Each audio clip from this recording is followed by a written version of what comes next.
Muito bom dia, bem-vindos ao segundo dia do Ciência 2021, o Encontro Nacional com a Ciência e Tecnologia 2021. A ciência que faz o amanhã e transforma a economia é o tema da edição deste encontro. Esta terceira sessão plenária é intitulada A Ciência e a Economia, Recuperação e Resiliência 2021-2027. Passo a palavra a Elvira Fortunato, diretora do Laboratório Associado I3N, para uma intervenção inicial.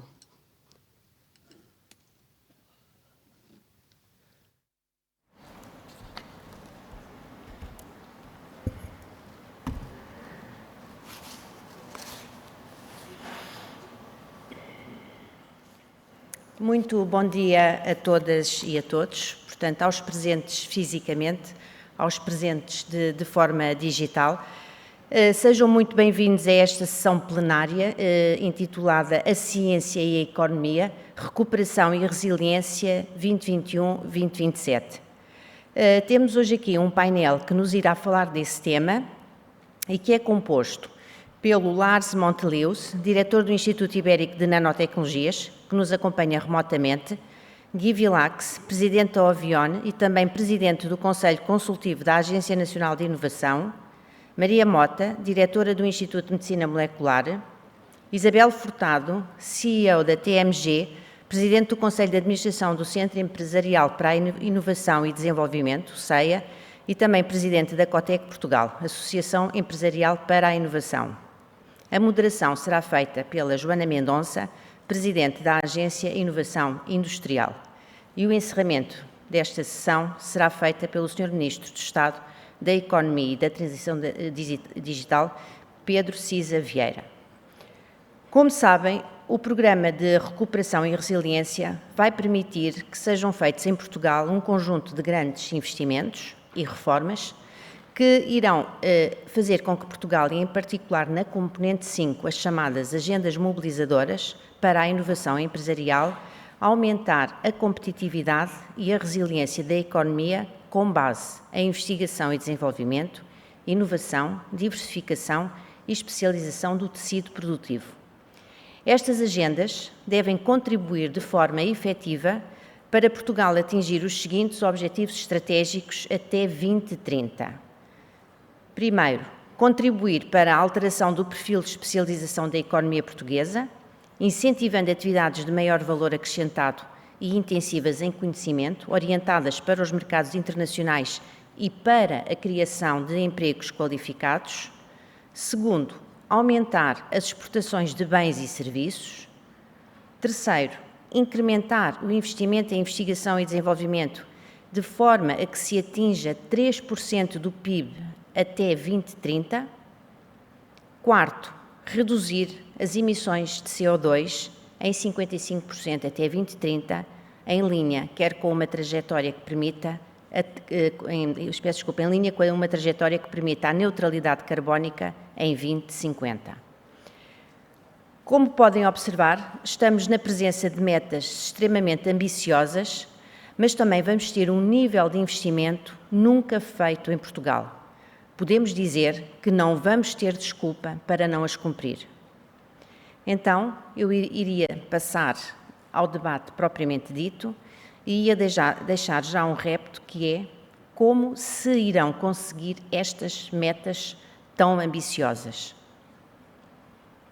De certeza absoluta que não vai ser por falta de financiamento. E dou aberta a sessão. Muito bom dia.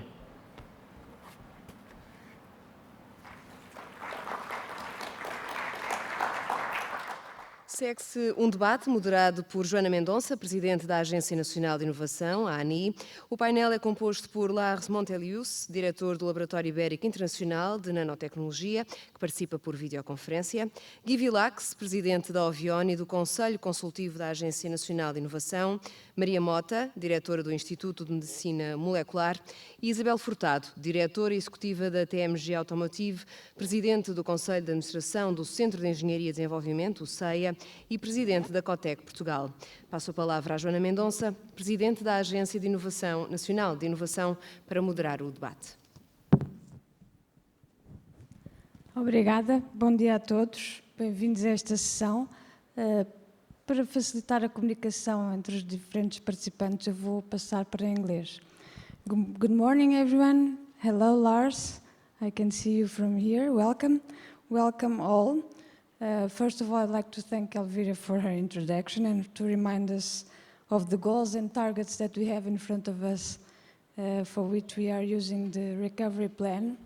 And actually today we prepared a session where we decided to focus on debating because we have a set of participants from different sectors and different activities. So I'd like to take advantage of this diversity to introduce some questions for the debate. Elvira also led us a challenge. How can we achieve the targets that have been established with the recovery plan?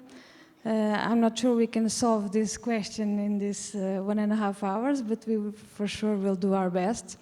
And I think to start the debate, I will start with Lars, since he's participating from a distance. Just to start with the question, what I'd like to ask you is that in this context of looking at how to transform the economy in the current recovery plan and to achieve the targets that Elvira has explained, the need to establish and strengthen the bridge between science and economy, I'd like for you to, if you could share, please, in your experience and as head of an international unit, if you can compare and tell us if these bridges are established in different ways in different countries. Yesterday we had someone from MIT telling us how they do it, their ecosystem, how it works. Can you tell us from your experience and in the context of INL how these bridges work and if there are differences between countries? Thank you.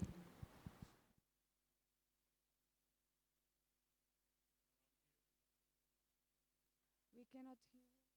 You are muted. Peço ajuda técnica para se ouvir o Lars, por favor. Lars, Lars, we cannot hear you. I'm asking either you have the sound muted or we need some technical assistance to solve the problem. There's a really efficient team in the back. We don't see them, but they make everything work.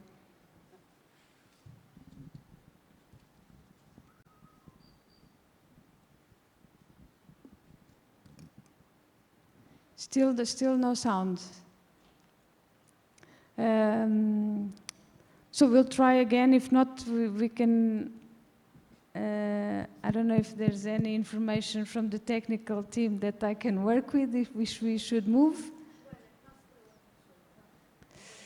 Okay, Lars. So while we are trying to handle this this problem, this issue, and you have a few more minutes to think of my question, I will turn the voice to Guy Villax.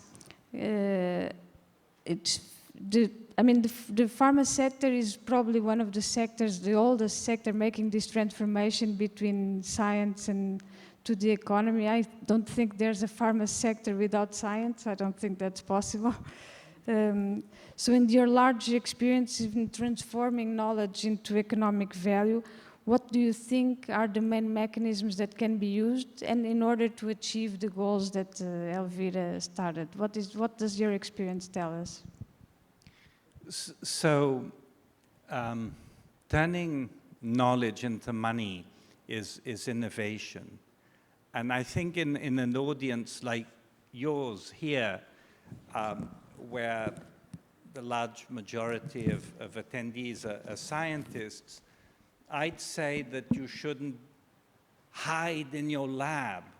You have to get out of the lab and go to the market, because it's only the market's going to tell you what problems they have, and your job is to find solutions for the market. So don't hide in the lab, you know. Decide that there's a percentage of your time that you have to go out and talk to these odd creatures called clients. that seems easy, as you put it that way. So I will use that to ask Maria, who is someone that spends a lot of time in the lab, I imagine.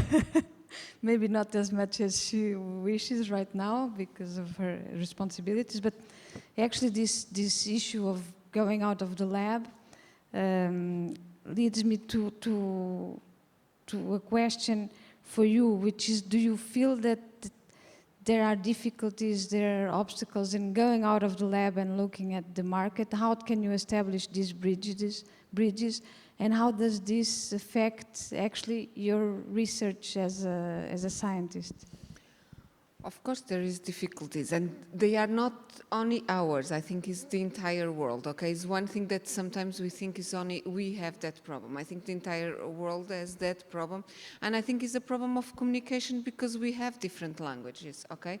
But I think we also need to be, in my opinion, very careful on what exactly we want, because we want universities to be open and to go out of the market and see what is the problem, how can we help?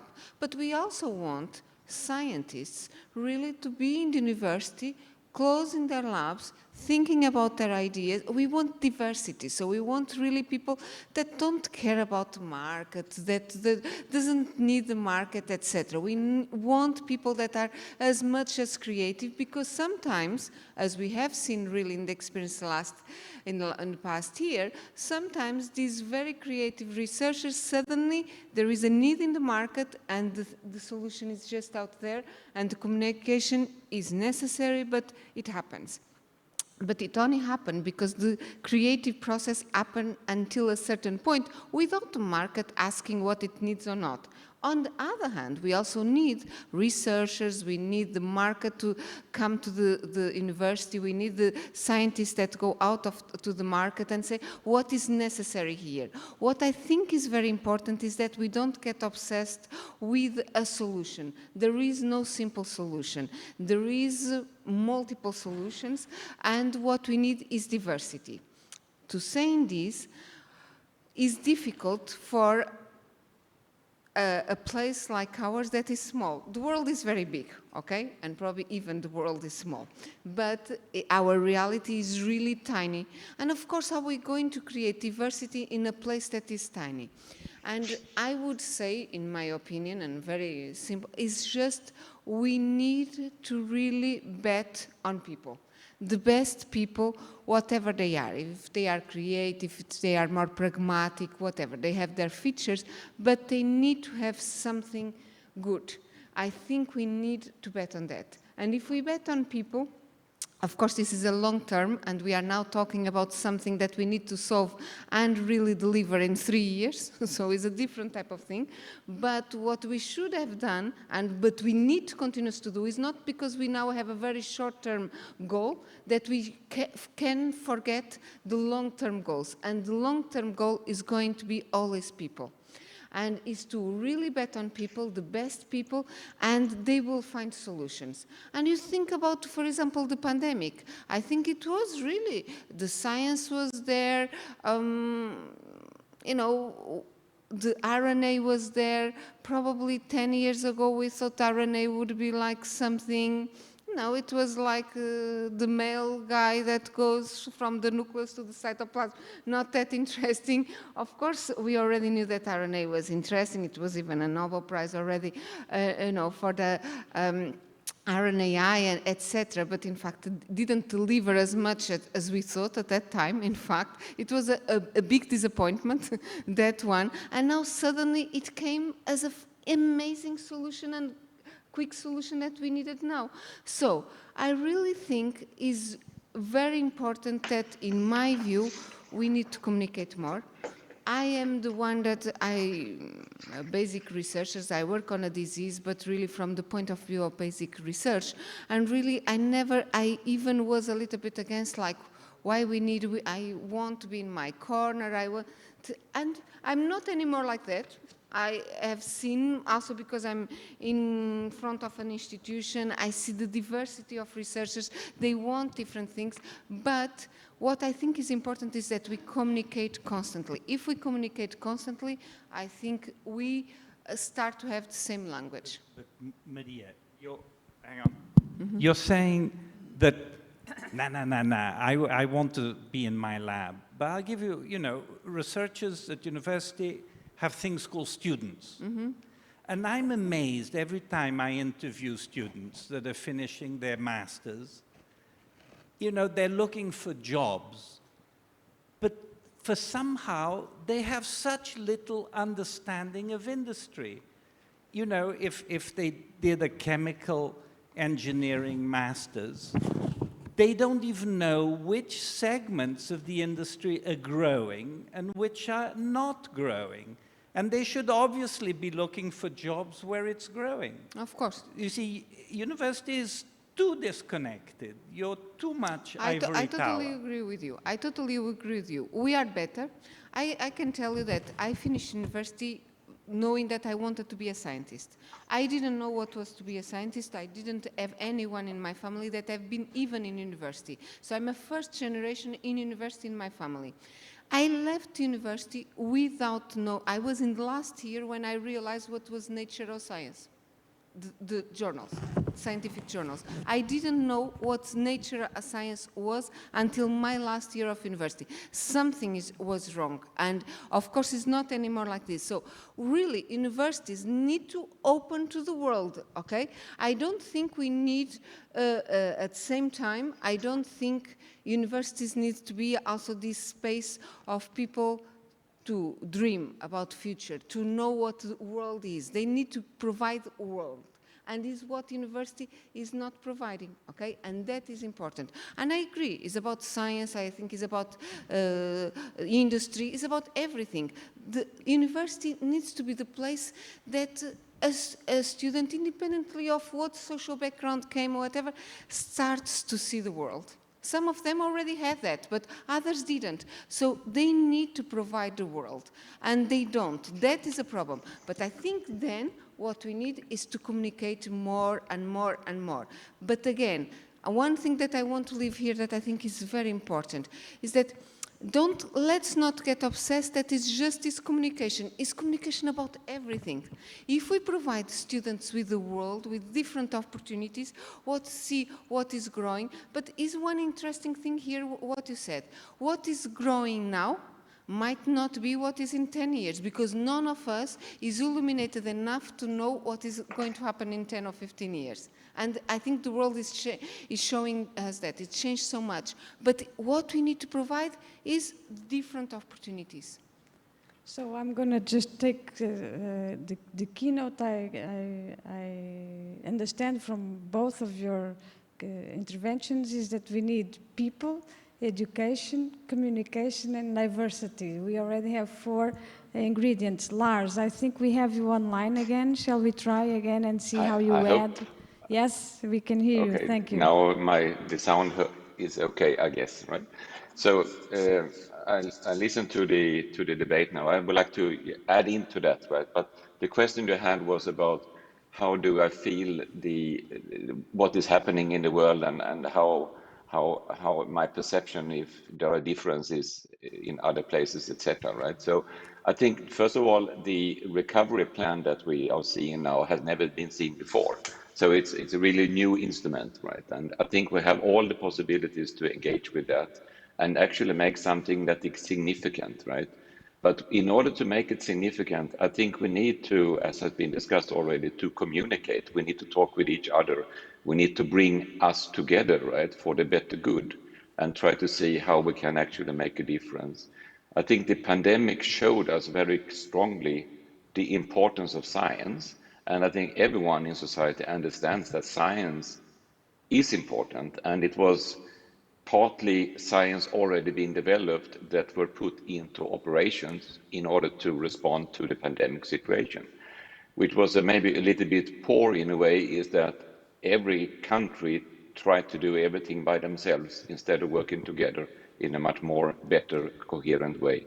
So I think that is maybe a learning outcome that we need to be able to talk more with each other, because everything is about communication. In the bottom line, it's only people. I mean, it doesn't matter what kind of apparatus we have around us, it is the people that makes the difference. So people are very important, and the understanding of people and the understanding of the different kind of driving forces among people are very important. I would like to connect a little bit to the question about the universities and the universities' role in society, etc. And I'm a strong kind of advocate for what I call the scientific social responsibility. And what does that mean? That means that we as scientists, we have a social responsibility to actually communicate with people, and it's not communicate to people, but communicate with people, to include them in the communication. So we are not there to kind of educate the world or so, but we're there to engage the world. So we together can actually make a difference. And I think our obligation as a teacher towards our students, as was discussed a little bit earlier, is really to, when we teach some subject, we need to anchor that subject in the present kind of utilization of that, call it that science. And by putting that connection to what is happening around the students today, the students get a stronger meaningfulness, of course, to learn something, and they will understand why they need to learn it. And then they will be ready for the future, because, as was said by Maria and others now, I mean, we don't know what are the jobs in 10, 15 years from now. There will be new jobs. So, I mean, most of the big companies in the Forbes list, etc., they will disappear in a period of 10 years, and there will be new ones coming up.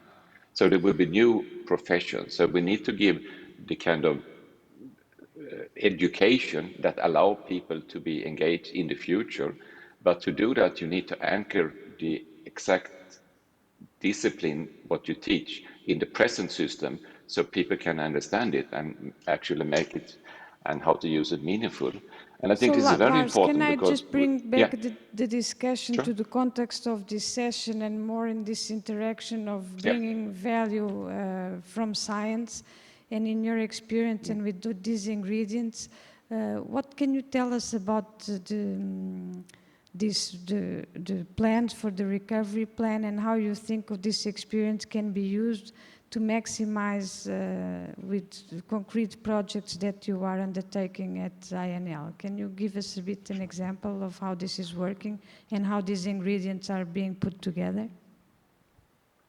Yeah, I think, I mean, what I said before, it's all about aggregation. So we need to work together. We need to see the big picture, see the vision. What can we actually do by working together? What can be brought there? And I give you one example. So we at INL, we have been very much engaged now in the electrification of society. And electrification of society is happening around us. It happened before the pandemics, of course, but it has a big potential to transform society, and it will transform society. Part of that electrification of society is the electrification of mobility. And part of that electrification of mobility is also related to batteries. And there are a lot of discussions now about electrical vehicles, etc. But the batteries will go in all dimensions. It's not only about in the cars, it's also for fixed batteries in buildings, etc. So the batteries are very important, and we started to orchestrate this within INL and trying to bring all the national players in battery together. And together we kind of, everyone of us were convinced that we needed a national battery cluster that we have just formed now.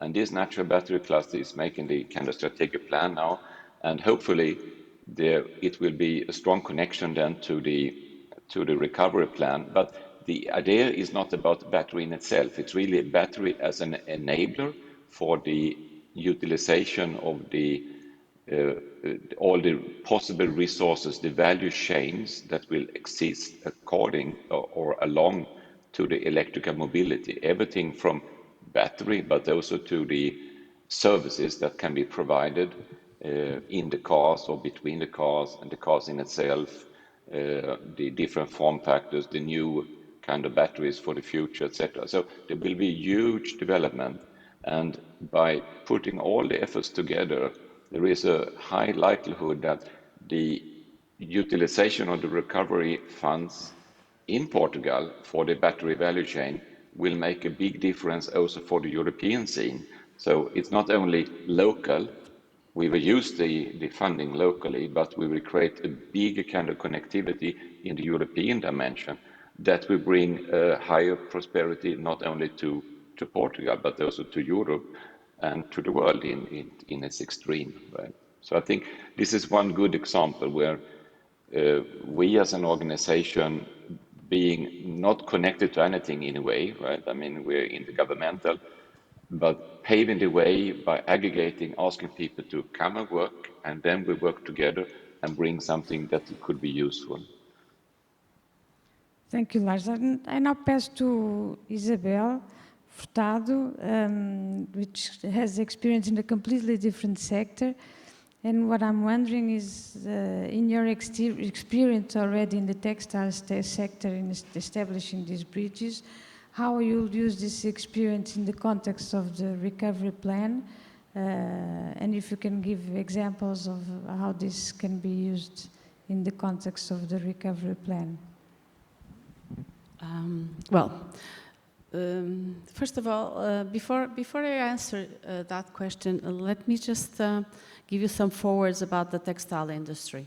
Because most of us, when we think about textiles, we think about clothing. And that is only part of textiles. We have to look at fashion, of course, and Portugal is very strong on fashion. But we also have to look at technical clothing, like the firemen and the military and medical. We have to look at households, rugs, curtains, sofas. We have to look at geotextiles, either for farming or for the highways that you use. And we need to look at medical support, anatomical support. So it's a huge diversity of applications. And of course, the one that I know most is the automotive applications. And if you look into your car, you have seating, you have the roofing, but you also have seat belts, airbags. All these are textiles. So it's not really fair when you think that the textiles are based on cost and not on value. Because although, and that is something the textile industry is beginning to change, although 60% of our exports are on clothing, there are very technical, very advanced technological sectors in the textile industry. So what I think that can be done, and I fully agree with what Guy said, I think both companies and academia, when I say academia, let me include the technological and the engineering centers as well. They both very focused internally. But in the end, we have to survive. So actually, having innovation just for the sake of it isn't innovation, is invention. As far as I'm concerned, innovation has to be the turning or the transformation of knowledge into a tangible good. And this is where the problem begins, right from the notion of invention, the notion of time, because we have markets, we have clients, we need to give a quick answer. Opportunities don't come twice. And academia prefers to go deeper into the issues to create competences. And sometimes the two have a mismatch. There's a couple of misalignments that need to be treated. I just said time, but also the notion of research and development, where most companies want just incremental research, incremental develop, not very disruptive innovation. And the textile industry is one that mainly has a lot of developments also in aesthetics, because creativity and design is innovation. In my sector, in the automotive textiles, of course we need a lot of technology, and we do a lot of work within TMG and universities because we need that. But most of the companies are not yet creating the necessary bridges And also, as Maria Manuel said, we're talking about a lot of our entrepreneurs have not yet academic qualifications that allows them to know what's inside universities. And that is also a drawback. Nowadays, most entrepreneurs have university degrees.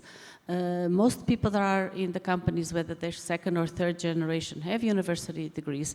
So it also helps because, in fact, if the communication is not done, we always have this feeling that it's a comfort zone for scientists to remain in industry, in academia, and also industry does not realize how much it could advance and how much more it could be done if they rely on the knowledge that is just there.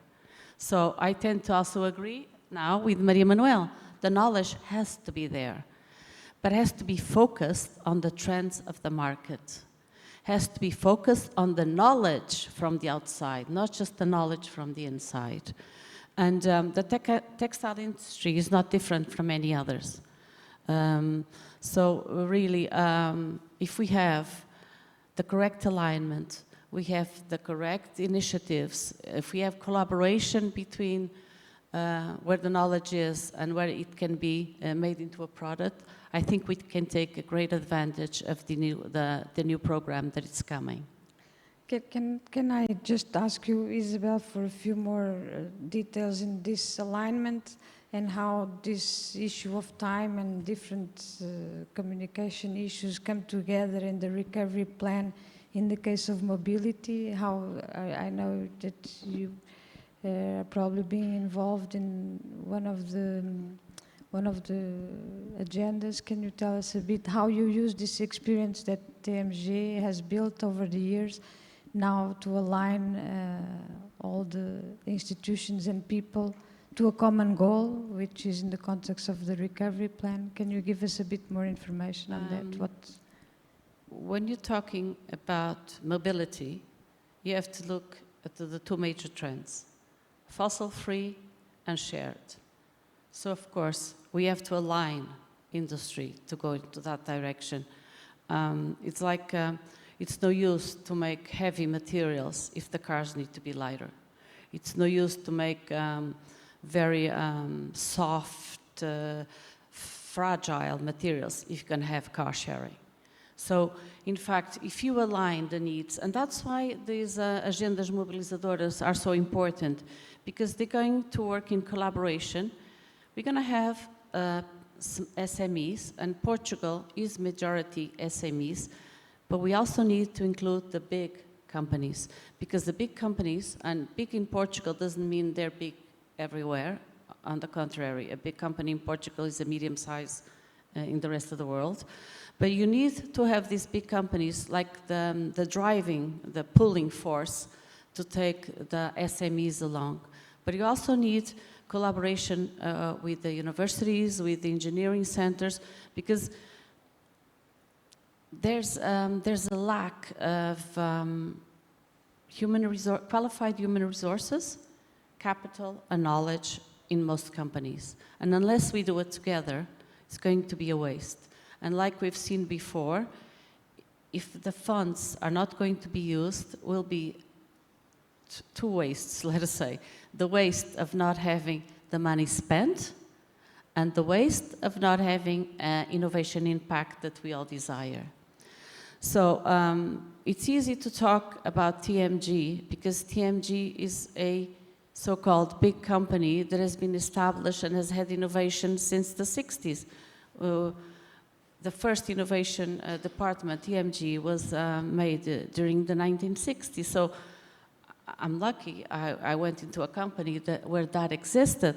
But most of my colleagues, which are amazing entrepreneurs, they're just starting, or they started from very small. And they need not just to be helped, but they need to know what's there. And that's where I think universities could do better.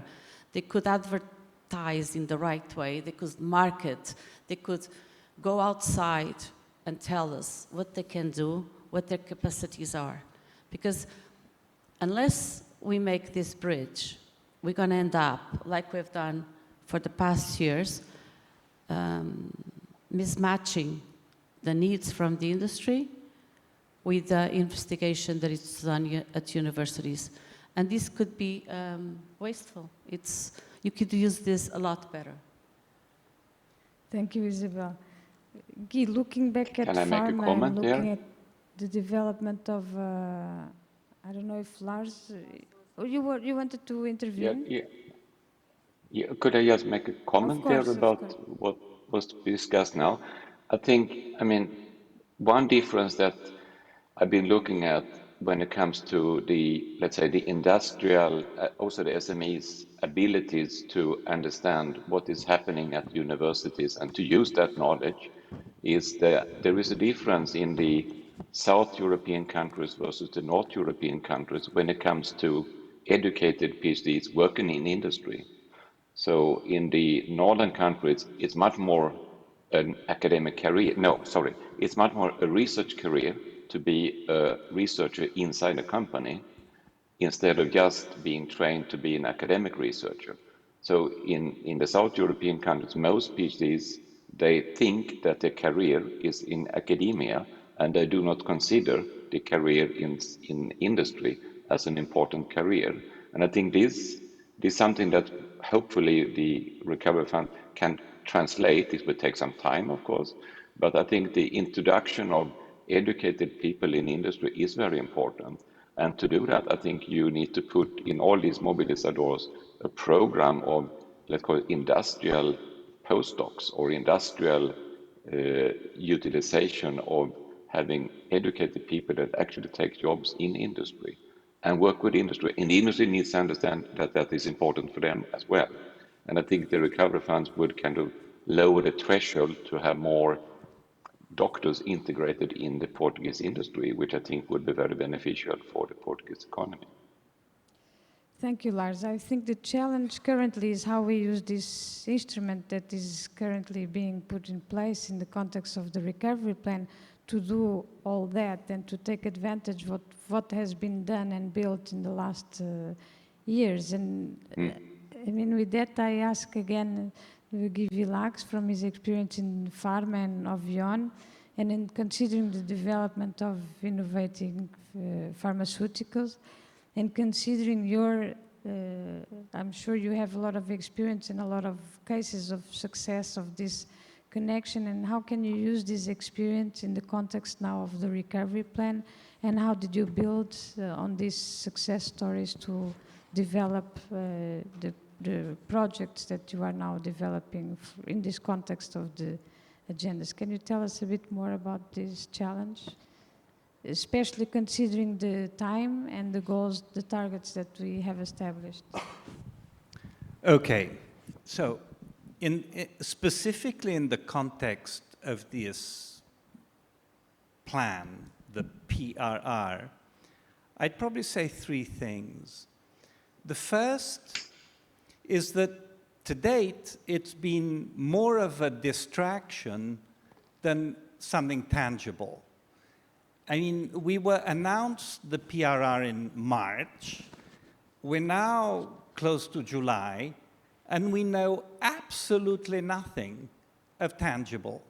And there's been endless discussion, tremendous activity, based purely on conjecture, which is disappointing.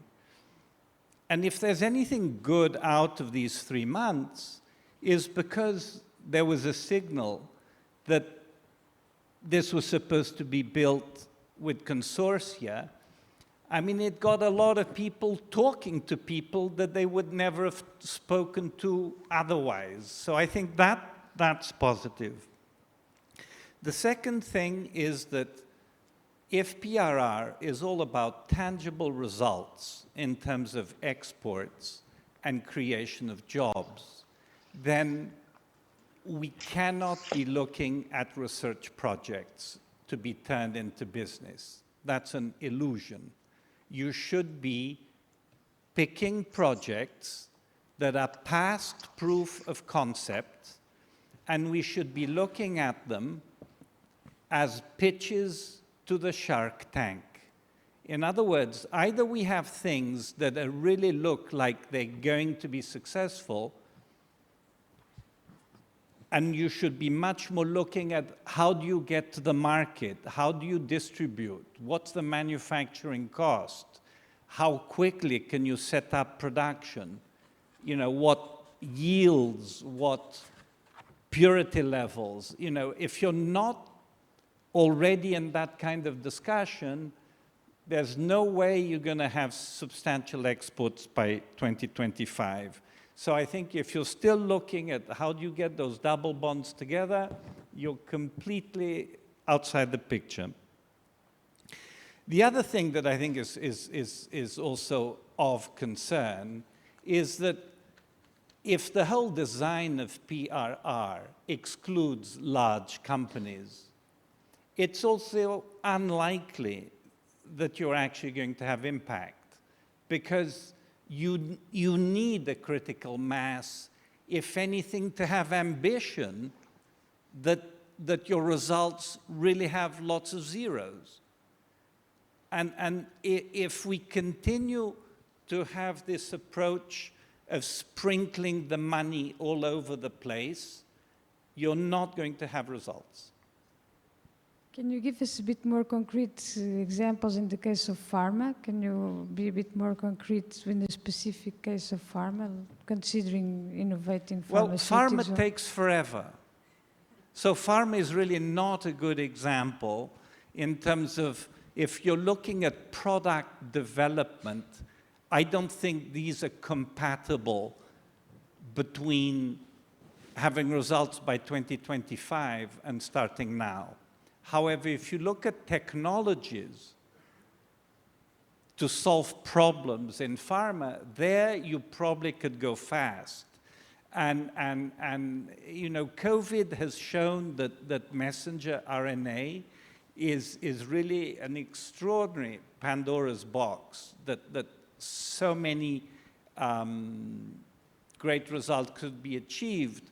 But there are a number of different complex technologies that really need development, and possibly within 5 years, you could take something that's not yet effective or fully understood and take it to a tangible, useful approach to solving problems that manufacturing of messenger RNA faces today.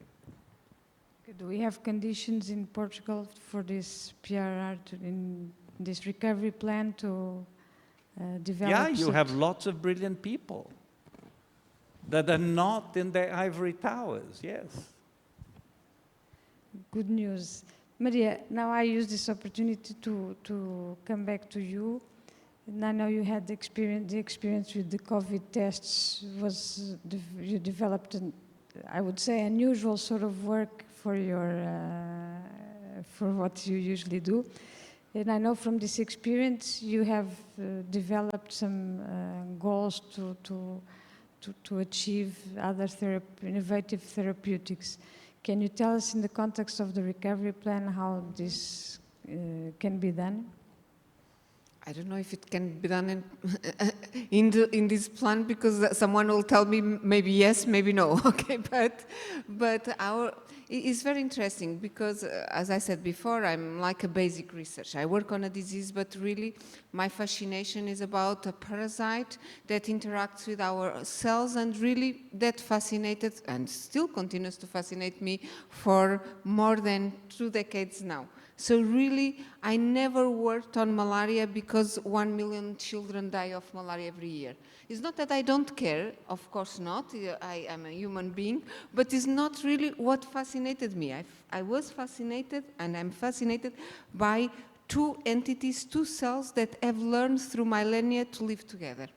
And this is my side of scientist. But I should say that one of the things that I'm really very excited, I cannot say that I'm fascinated, but I'm excited to do what I'm doing now, only happened because the pandemic happened, okay? I don't think if the pandemic has occurred throughout my life, probably this would never cross my mind. But it's because suddenly, last year, on 10th of March, I'm living in Instituto de Medicina Molecular, I don't live there. I live in my house, but, you know, the majority of the time I'm there. And it's across the hospital. And, you know, I moved to IMM in 2005. I'm the director since 2014, and there's been a fight of communication between us and the medical doctors on the other side, okay? It's not even a fight. It would be better to be a fight. It's like we don't care about each other, okay? It's been improving a lot throughout the years, but it's really always a struggle to have this communication, like the industry and academic. I think for us it's also that one, that we need to communicate. And we know that we need to communicate, but it's always a struggle. And suddenly, on March 10, I received a phone call from a colleague that is also a researcher at IMM, but is a clinician, and tells me, okay, there are cases now at Hospital Santa Maria, and my team, that is 32 people, they only have tests to test 6 of the doctors. And I have a team of 32 people, and I need to test all of them, and, you know, because everyone now is in panic, and they don't have tests enough. And I said, okay, can I have a look? I didn't even, to be honest, until 10 of March, I didn't have a look. Of course, I went to the internet, CDC, WHO, I realized it is a PCR. We do PCRs every day, okay, in all the labs of IMM. I called the best person in my team that does PCR 10 times a day, and I said, can we do something? And she said, let me have a look. Next day we had a meeting at 9 o'clock in the morning, and basically 10 o'clock we had a PCR design with the information that was from CDC. They didn't have the primer sequence, they didn't have some reagent sequence, but everything, the region and everything was there. Of course, there is algorithms, so we put in the things, and we could design 10 different sets of primers, 2 different or 5 different probes, everything. We ordered them, and immediately I thought, okay, the problem is that the reagents are not coming here, and this is just beginning. In 1 month, it will be even worse. So let's call a Portuguese company that see if they can produce them here. We call NZI Tech, that produces a lot of things for us in malaria. In 48 hours, we had all the reagents, and we tested, and to be honest, we compared side by side, and ours was better because it was tailor-made, was better what QIAGEN or Roche had there, okay? So to be honest, it was like, and of course we didn't, people think we made something fantastic. It was not innovation. It's just, we had a recipe for a fantastic chocolate cake. We didn't have the ingredients that they said, but we thought, okay, maybe we can have something else and we can make it. It's not even something else, it's the same, but just, you know, made at home. And so basically, this is it. We did this, and suddenly we had that, but the hospital didn't want us to do the tests. Okay, that is the barriers that you encounter when there is no communication. The hospital suddenly, in the beginning, they sent us the sample for us to test, but when we said, yes, we can do 300 tests a day without any problem. They were doing, at that time, 110 tests a day, 24 hours cycle working. And we said, we can do 300 tests without any problem. And suddenly, they closed the doors because this was not legal, this was not official, everything. And we were not expecting to do to the entire country or to anything. We just were expecting to do to our colleagues. Our colleagues were not authorized to give samples to us because the hospital could not take, you know, the responsibility for this test. And suddenly, to be honest, few days later, 24 hours later, I was calling Minister Manuel Leitor to say, okay, we have this, I don't know if it can be useful or not. And suddenly it opened a lot of doors that we were not expecting at all. In 48 hours, we had the test being authorized by INSA. Then, of course, we need to do a blind test. We did with the INSA and us. We all received the same samples. We didn't know the results. And after these 20 samples, we need to give the same results. And we had it. And then, you know, we designed a SOP distributed by all the academic institutions. And we did until tomorrow, we will have all had a contract to do all the homes for elderly people in the, in Portugal. They were tested in academic institutions by a price that was probably 1/3, 1/4 of the private sector. Okay. This was the goal. And we now have a center that is not anymore done by volunteers, but we have a center that is able to do 3,000 tests a day. by a much cheaper price and everything. So this made me think now, as this problem exists and this was an emergency, it must be other problems. So I just started, in fact, it was not because of the PRR, I should say. I started a few months ago saying, what are the problems in Portugal that exist that could have a so simple solution? Because this is simple. This is not even an innovation. The innovation itself came later from logistic. Yes, now we have a logistic. For example, Covilhã. Nobody would accept to do the test in homes of elderly people in Covilhã. Not Cruz Vermelha Portuguesa, no other people would collect there. Why? Because 10 people live here, then from the other part of the hill, then another 10 people, this and that, so doesn't compensate this. Of course it was, we sent people there to teach people inside to get the collection, and then we had a local company to deliver here, because DHL doesn't deliver, and then the bureaucratic things, not all the cars can deliver this type of samples, all this type of thing. But then logistic, yes, we had to reinvent ourselves. And for us it was innovation, because we were not used to do this at all, okay? But we did it. And I think we really, and made me happy, okay? So I still look for things that make me happy and make me satisfied. So I started to think, wow, I'm turning 50 years old. I just turned like a month ago. And so I'm turning 50. If everything goes well and there is no accident, probably I still can be somehow productive for 30 years more of my life, somehow, okay? It will go down, I know, the hill, but you know, if there is no accident, if there is no... So what can I be useful? And I think is really, I start to pinpoint with medical doctors, this and that, what are problems in Portugal that could have an easy solution. And our goal is to create a center that will be in communication a lot with the research institutions, not only IMM, but all the research institutes in the country in healthcare, that will make this connection between this and delivery something simple. So we'll pinpoint what is the problem and we'll find solutions one by one to really, you know, find the solution logistically for the entire country. That would be our goal, and I think we can be an important point. I don't think I could be that part of the solution 1 or 2 years ago, but I think we can be, this center can be a solution for this communication between industry, because many of these will need industry to really find a better solution for certain points, because we need to have, you know, design, what is the program, and where is the solution for this one here, for that one there. In fact, for example, for the reagents, NZI Tech was really fantastic. They had to increase productivity. We had to advance funding and everything for them to be able to do that initially, and we were able to find this solution. So really going to be pinpoint. We have 3 now at the moment problems in Portuguese health that the solution is out there. We don't need to reinvent the wheel. It's very different from the test of COVID, but in some of them, one of them I should say that is even easier than the test COVID, the other 2 probably a little bit more complex.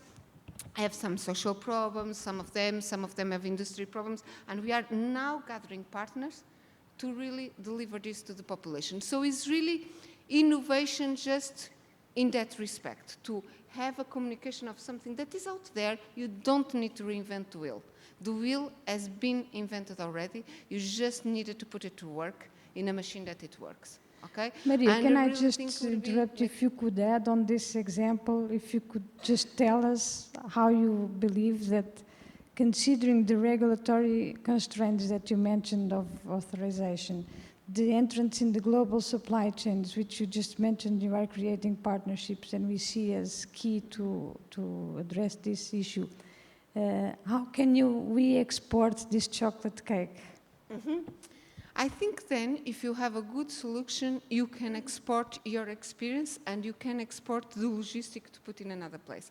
I don't think initially, for example, let's be very, very honest here, okay? I don't think here, at least my brain doesn't reach there yet, I don't think we will have a so fantastic solution that suddenly we can export it to Germany, okay?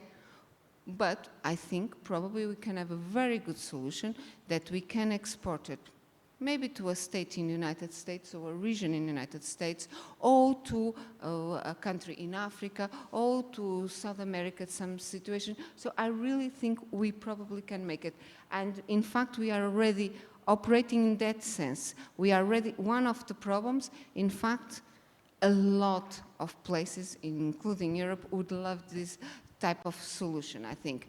And it's there. It's only that needs to be put in place, and you need to have SOP that is extremely well designed, is very clear, is very transparent, and you can find the right connections. And we'll see, and especially in health systems, if we can win, that is a big if, okay, our national system, okay, that is so bureaucratic, then I think to implement in other places it will be probably easier than ours, okay? Because that is going to be the problem, is that to win this barrier of bureaucracy that we need really to implement certain type of things. Yeah, I think that maybe we could have another panel to do lessons learned from COVID, because to a large extent, the solutions that were found, like the one Maria described, were driven by the individuals that found solutions under tremendous pressure. In most cases, the system was against us. The system was really not helpful.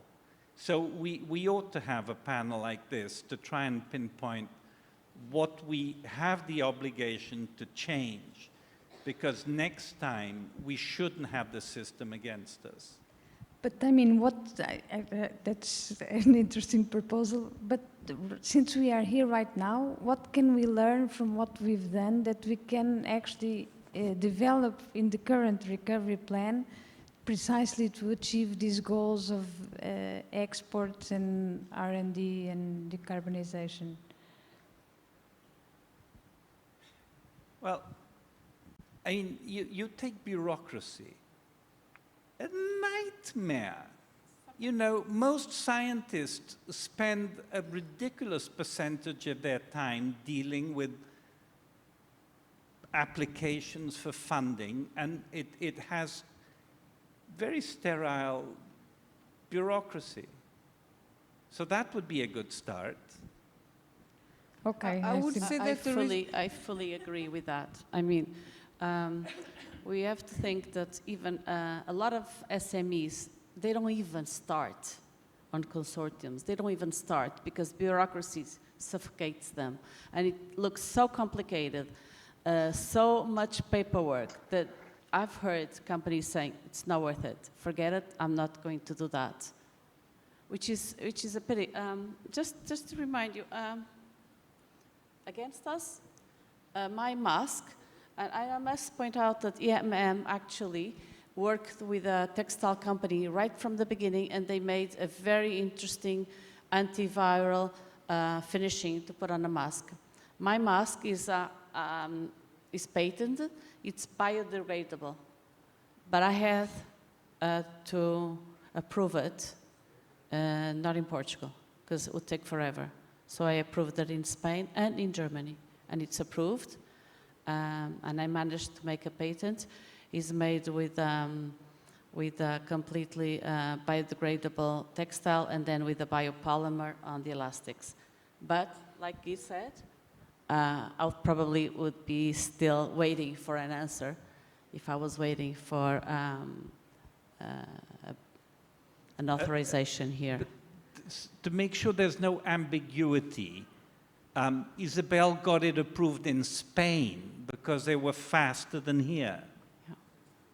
You know, how sad is that? Very sad. And a waste. What really gets to me is just not, it's that we lose opportunities, we lose the impact of innovation, and we lose credibility. Because it's so sad for me when I hear, and I'm on the textile sector, and there's fantastic things that could go on, and people just say, it's not worth it. Well, you know, it's... But let's that see if has we to can change. not lose this opportunity that we have in front of us with the recovery plan. Sorry, Marit, let me just get back to Lars and a bit to a different experience in the case of batteries that you are putting together. How do you see this, how can we achieve these goals of exports, especially in the international context? How can you enter the international markets which are very different from health and even from automotive textiles? Can you tell us a bit more about this, please? I think, yeah, I mean, there is no golden recipes here. So I think the integration and interaction with the big companies are very important. So it's all about building, I would say, building trust between entities, of course. If we speak particularly on the battery now, one of the reasons why Portugal was kind of becoming to get known in the European context was that we, for producing batteries, we need lithium, and lithium is, there are rich possibilities in Portugal to extract lithium from the soil. And of course, one could say, okay, we can do that, but if we put some innovation aspects and then do the green mining and say, we are going to do only green mining, and then now being convinced in the European Union that in order to be able to deliver batteries to the European fleet of cars, there will be possibilities to have the notion that you need to have green batteries, and by that you increased suddenly the possibility for Portugal to take a big stand on the way how to do green mining and green recovery, as well as recycling of old batteries in a green way. So put everything with this kind of sustainability label or the green label, enable Portugal to actually take a big portion of the possibilities that will come as a consequence of the battery evolution or the electrification of mobility. So I think this is a good example where you can identify an opportunity within a bigger context and say, okay, if we go for that opportunity, then we have a chance to make something that will become a big export product. So it's not only about the lithium in itself, it's also about the green mining capabilities. How do you actually do that? How do you prevent the different kind of environmental damages? And how do you monitor the air? How do you monitor the water? How do you give information to the people? How do you put up the dashboards that you need in the community to make it integrative with the community? And then you created many, many new jobs as well. So I think it is to lift the horizon away, or lift the mind and see through and say, what can we do? And then you find out what can be done, right? I think this is, yeah, so I think here in the battery, we have a very big chance to not only do things here locally in Portugal, but to actually make something that would become exportable, that would increase the possibilities for Portugal as a country in the European context. And can you tell us what are the conditions to position ourselves in the global competitive markets, in this case of batteries? Yeah, I think this is what I try to say is the standardization of the batteries, that if Europe now will come up saying that there is a necessity to have the green label for the batteries, that will kind of immediately make the competitors which is outside Europe to have no chance, right? So, and I think this is also what is interesting for the European industry. So it's not a kind of a top-down decision from a politician somewhere, but it's really a unified kind of discussion within the society of battery, that this is a very good thing to do, and then there is a chance to do that. And I think this is to use the, how can I say, the standardization, or the, if you like, the kind of different regulations as a key for innovation. And I think this is what we have been learning now, or will learn from the battery development that we are foreseeing. Thank you, Lars.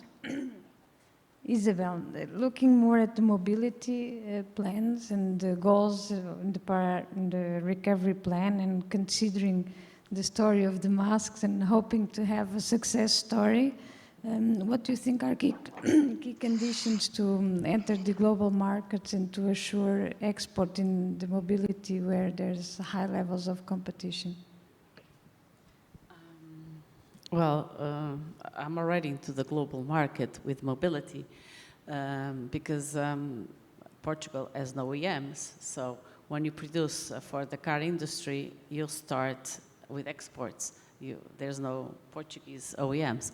So in fact, what you have to do, you have to follow the trends, the market trends, and you have to have a strategy that goes along with global tendencies on mobility.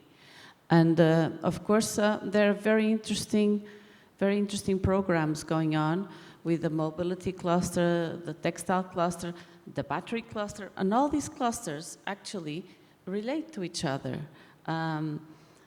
Just very recently, the advanced materials, in the end, if you put them all on the table, there are a lot of points where they overlap, but they overlap in a complementary way, not on in position. And it's very important that if we think of mobility that has to be more efficient and greener than it has been in the past, a lot of clusters can join in and go in the same way. Whether it's in Europe or not, there's just one point that we have to be aware, is that we cannot continue to be global with local rules. So no point, economically wise, thinking of having green mining in Europe and then being invaded with cheaper batteries made elsewhere where nobody cares about sustainability, environmental, human rights, whatever. And I'm very much against this opening of Europe into allowing everything to come into Europe with different rules than ours, because it puts us in a very disadvantage in competition, and it's not fair. And it shouldn't be like that, because if we want to live globally, we have to think and act globally. And I think that with the PRR, we have a huge opportunity here. There's going to be a lot of funds like we never had before, and they should be used in the right way. They should be used. That's the main word, because we know a lot of grants, a lot of subsidies from previous programs weren't used. And again, a lot of them, because bureaucracy suffocated people and they didn't go and took all they could. So we have to be aware that not just bureaucracy, but also that our regulatory and the governance of the entities that are going to supervise these fundings have the adequate competence to do it in a very clear, transparent, but they have to do it in a fast way. Guy said it, it's 3 years. I mean, 3 years is nothing. And either we do it and use it efficiently, or we're going to lose the biggest opportunities of our lives. So, in fact, there's a lot to be done, and there's a lot that can be done, sure. But we have to think, and we have to prepare. We have to prepare people in a way that we have to think of the national good, not just like my good or the academic good or any other industry good. It has to have a common ground for the country. And that's why this collaborative works and these collaborative agencias are very important. Because we all, like there's an African proverb that says, if you want to go fast, go alone. If you want to go far, go in a group. So we have to go far. We have to go in a group this time. And yes, there's a huge opportunity there. I think that's an excellent motto to finish our session. We hope to be hearing of your success stories and not and how we managed to use the opportunity of the recovery plan to develop products and services from Portugal to the world. Thank you all for your time and your presence. Thank you, Lars, for participating from a distance in this online hybrid session. Thank you. Thank you. Thank you.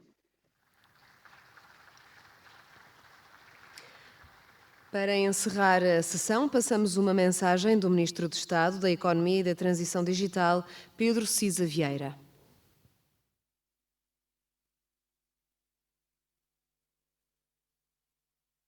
Cumprimento todos os participantes no Encontro Ciência 2021. É sempre um momento importante de reflexão sobre o impacto que a ciência tem no nosso país, nas vertentes várias da nossa vida coletiva. E ao falar da ciência e o seu contributo para a recuperação económica que o país e o continente europeu enfrentam nos próximos anos, depois de termos sido tão drasticamente afetados pelos impactos da pandemia da Covid-19, é importante refletir no contributo da ciência para estes momentos. É preciso dizer, em primeiro lugar, que foi o robustecimento que nas últimas décadas pudemos fazer nas nossas instituições científicas que permitiu a Portugal, e se quiserem a toda a Europa, enfrentar melhor este desafio da pandemia. Não é necessário recordar o extraordinário feito que poderá seguramente ser recordado por muitas décadas da humanidade ter sido capaz de, através de colaboração internacional de instituições científicas e do sistema empresarial, desenvolvido vacinas seguras e eficazes para combater esta pandemia num prazo que muitos não considerariam possível. É preciso ir mais longe do que isso. Olhando para o nosso país, foi a capacitação que ao longo dos anos fizemos em termos de instituições científicas fortes que nos permitiu encarar melhor os desafios com que o país se confrontou por causa da pandemia. Foram as nossas instituições científicas, foi o investimento passado nestas matérias que nos permitiu aumentar rapidamente a nossa capacidade de testagem, que nos permitiu desenvolver novas tecnologias, novos equipamentos de proteção individual, que a partir das capacidades existentes em Portugal. Foi precisamente a ciência fundamental, a formação de cientistas, a existência de instituições fortes que permitiu a toda a sociedade estar mais capacitada para resistir a uma disrupção tão intensa como aquela que foi causada por esta pandemia. Mas gostava de me focar naquilo que é os desafios da recuperação económica nos próximos tempos. Vamos precisar de assegurar um crescimento económico que nos permita não apenas recuperar ao ponto que nos encontrávamos em 2019, mas, sobretudo, sermos capazes de acelerar mais depressa esse percurso de crescimento. O crescimento económico é indispensável.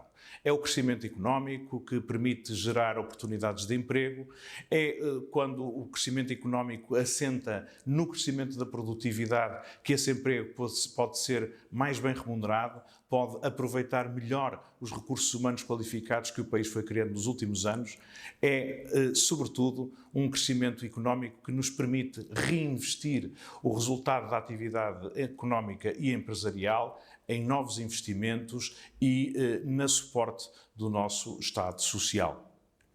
Portanto, o crescimento económico é crítico e há algo que tenho a profunda convicção.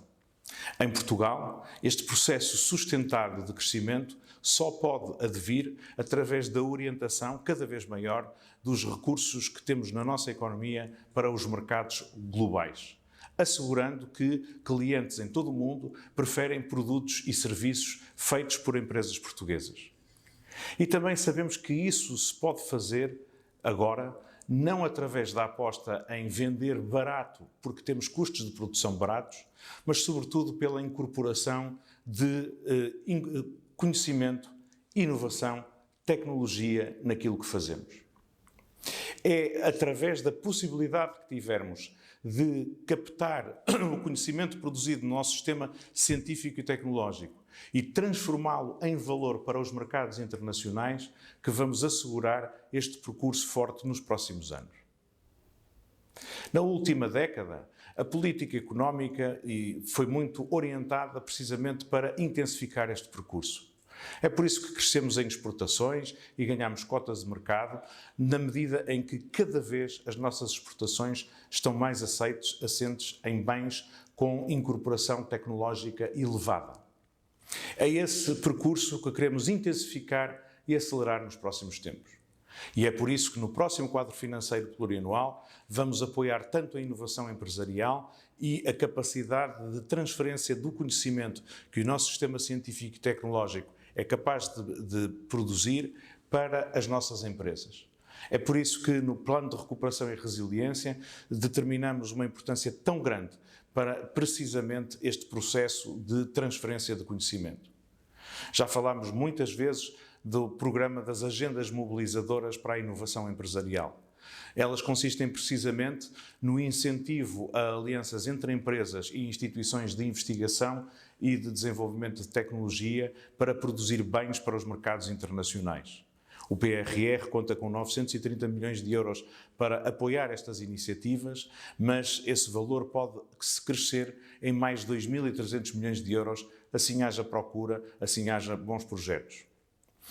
Esta é a forma de colocarmos o nosso sistema científico e tecnológico ao serviço da construção de uma sociedade mais próspera que é capaz de oferecer a todos os nossos concidadãos as melhores oportunidades de realizarem no nosso país as suas aspirações pessoais e profissionais, de uma forma compatível com a educação que hoje recebem e com as aspirações de um cidadão europeu. Esta aposta cada vez maior na nossa capacitação científica e tecnológica tem, por isso, impactos muito positivos em toda a comunidade. E, seguramente, é uma condição-chave para conseguirmos continuar a assegurar um crescimento económico sustentável, amigo do ambiente e mais inclusivo. Muito obrigado.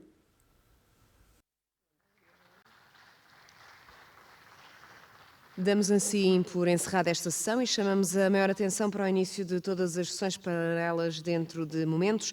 Agradecemos a vossa presença e a participação no Ciência 2021.